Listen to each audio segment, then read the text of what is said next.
Hey everybody, this is D-Terra and this is Sugar Skull's Adventures Part 2. So, as I've been painting this sugar skull, this giant sugar skull that I have been dealing with a lot of emotions, and I've been painting it actually out of emotion. It is how I picked the colors for it. It is how I've done everything about it so far, and it left me quite confused because at first I didn't understand anything that was going on with it, and I'll explain.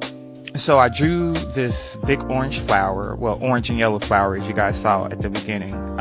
And that was going to be the center of my sugar skulls. Because when I do sugar skulls, I like to have one big flower in the middle, and then everything else represents the different emotions and the meaning behind the sugar skull, or the representation of the person in which the sugar skull is associated with.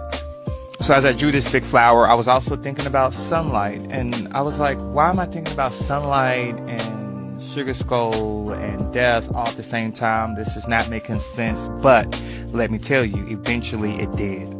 This flower ended up being a corpse flower in a sense. That's what my mind was trying to depict, was a corpse flower. And the yellow brightness of it, which corpse flowers are not yellow and bright at all, was the part that I was really having to analyze.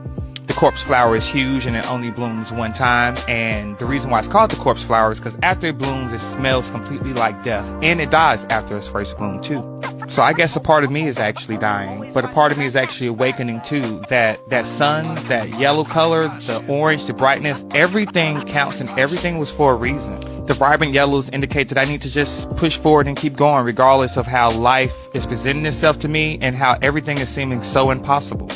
And the corpse flower edition is dying, and me literally letting parts of me that need to be dead finally die.